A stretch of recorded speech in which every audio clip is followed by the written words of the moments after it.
तो दोस्त ये कहानी है एक ऐसा आदमी की जिसे कुछ गुंडे कमजोर समझकर उसकी बीबी को जान से मार देते हैं, लेकिन उन्हें इस बात के बारे में बिल्कुल भी खबर नहीं है कि यह आदमी CIA का मेंबर है। अब यह आदमी इन गुंडों से किस तरीके से अपनी बीबी का बदला लेगा, चलिए जानते हैं आज की शानदार कहानी में। तो कहानी की शुरुआत में हम चार्ली नाम के एक आदमी को देखते हैं जो कि पेशे से CIA में एक क्रिप्टोग्राफर है। चार्ली शादीशुदा है और उसकी वाइफ का नाम है सारा।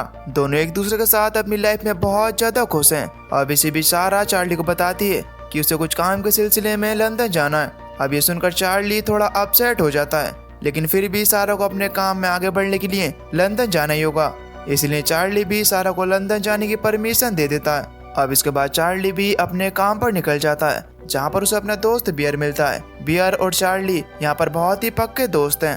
खैर अब इसके बाद हम चार्ली को CIA ऑफिस में देखते हैं और हमें यहाँ पर पता चलता है कि चार्ली CIA में डिस्क्रिप्शन और डेटा एनालिस्ट के डिपार्टमेंट में काम करता है। अब यही काम के दौरान चार्ली एक एक्सटर्नल सोर्स जिसका नाम होता है इंकुलिन, उससे कांटेक्ट कर बात करता है। अब बात के दौरान इंकुलिन चार्ली को बताता है कि स्पेशल एक्टिविटी के डायरेक्टर और चार्ली के बॉस मूरे ने एक ड्रोन स्ट्राइक बनाई है और उसे सुसाइड बॉम्बर के नाम से जाना जा रहा है। अब इंकुलिन से मिली इस जानकारी को सुनकर चार्ली इसे पूरी तरीके से इग्नोर मार देता है और इस पर कोई भी ध्यान नहीं देता। खैर अब इसके बाद अगले दिन जब चार्ली अपने ऑफिस में आता है तो वहाँ पर CIA की डायरेक्टर जिसका नाम समंथा था वो उसे अपने ऑफिस में बुलाती है। समंथा वहाँ पर चार्ली को एक बहुत ही बड़ी बैड न्यूज सुनाती है। वो कहती है कि हाल ही में लंदन में एक टेरर अटैक हुआ था जिसमें तुम्हारी वाइफ सारा की मौत हो गई है। अब ये सुनते ही वहाँ पर चार्ली के पैरों तले जमीन खिसक जाती है और वो वहाँ पर बुरी तरीके से रोने लगता है। खैर अब इसके बाद जब चार्ली अपने घर पहुंचता है तो वहाँ पर उसके घर के बाहर मीडिया भी खड़ी थी, लेकिन वो उनका कोई भी जवाब नहीं देता। सारा की मौत के बाद मानो चार्ली की जिंदगी एकदम खत्म सी हो गई। उसे नहीं पता कि आखिर उसे क्या करना है। खैर अब टेरर अटैक में मारी गई सारा की लाश को चार्ली को पूरे 2 दिन बाद सौंपा जाता है। चार्ली जब सारा के सूटकेस को घर लाकर उसे खोलता है तो उसे उसके अंदर एक गिफ्ट मिलता है जो कि सारा ने उसके लिए लिया था। सारा ने उसके अंदर चार्ली के लिए एक नोट लिखा हुआ था जिसे पढ़कर चार्ली बुरी तरीके से टूट जाता है। चार्ली अब ये तय करता है कि जिन भी टेररिस्ट ने उसकी पत्नी सारा को मारा है वो उन टेररिस्ट को जरूर मार कर रहेगा।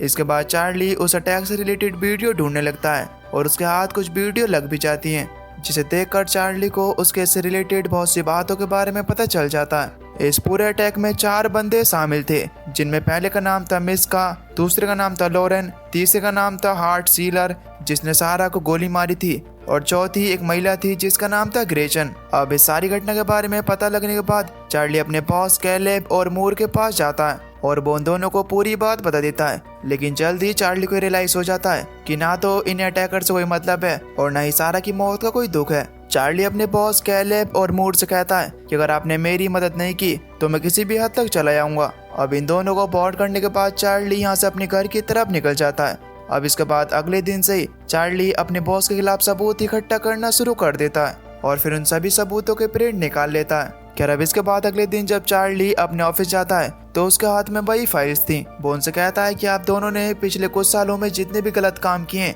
उन सभी के मेरे पास ये सबूत हैं। इसलिए अब चार्ली इन्हें धमकाते हुए कहता है कि तुम्हें मेरा साथ देना होगा ताकि मैं सारा के दुश्मनों से बदला ले सकूं, और अगर तुमने ऐसा नहीं किया तो ये तुम्हारे जितने भी सबूत हैं मैं इन सारे सबूत को मीडिया के हाथों में सौंप दूंगा, जिससे तुम्हारे सारे काले चिट्टे खुल जाएंगे। इसीलिए तुम्हारी भलाई इसी में कि तुम लोग मेरा साथ दो। तुम मुझे बताओ कि आखिर मैं किस तरीके से उनसे अपना बदला ले सकता हूँ। मुझे पर्सनली ट्रेनिंग चाहिए। ये सुनकर मूर उसकी बात पर राजी हो जाता है और वो उसे अपने एक साथी हैंडरसन के पास ट्रेनिंग के लिए भेज देता है। हैंडरसन ही चार्ली को पूरी तरीके से ट्रेन करेगा। खैर अब इसके बाद चार्ली की ट्रेनिंग शुरू हो जाती है, लेकिन चार्ली को शुरुआत में गन चलाने में दिक्कत हो रही थी, लेकिन बॉम्ब बनाने में उसका दिमाग बहुत ज्यादा तेज है, जिसे देखकर हैंडरसन भी उससे इम्प्रेस हो जाता है।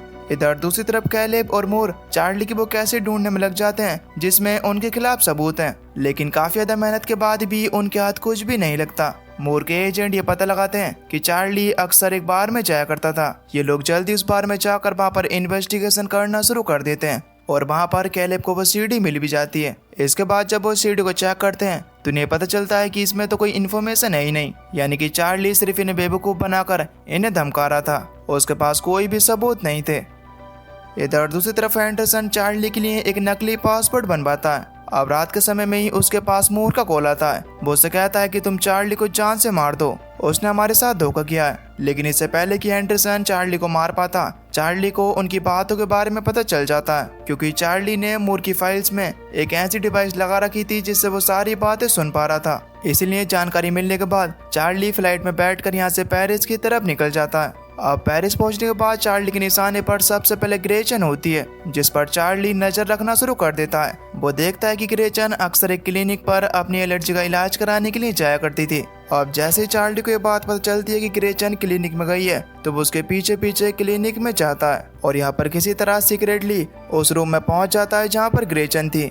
चार्ली उसके ऑक्सीजन पाइप में उसकी एलर्जी का पाउडर डालकर उसे टॉर्चर करने की कोशिश करता है। वो ग्रेचन से सीलर का पता पूछता है जिसने उसकी बीबी को मारा था, लेकिन ग्रेचन उसे कुछ भी नहीं बताती। चार्ली जैसे ही उसका गेट खोलता है तो ग्रेचन उसके ऊपर अटैक कर देती है। इसके बाद वो वहां से बाहर की तरफ भागने लगी। चार्ली भी उसके पीछे पीछे जाता है, लेकिन इससे पहले कि चार्ली उसे शूट कर पाता, ग्रेचन एक वैन से टकरा जाती है, जिससे ग्रेचन की वहीं पर मौत हो गई। ये देखकर चार्ली थोड़ा सा हड़बड़ा गया, लेकिन वो फिर भी जैसे तैसे कर उसका फोन उठाता है और वो वहां से भाग गया।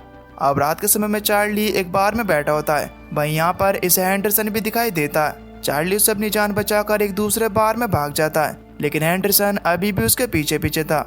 आखिरकार हैंडरसन वहाँ पर चार्ली को पकड़ ही लेता है। हैंडरसन वहाँ पर चार्ली से कहता है कि तुम में हिम्मत तो बहुत है, लेकिन फिर भी मुझे तुम्हें मारना ही होगा। अब इससे पहले कि हैंडरसन कुछ कर पाता, चार्ली वहाँ पर ब्लास्ट करके वहाँ से भाग जाता है।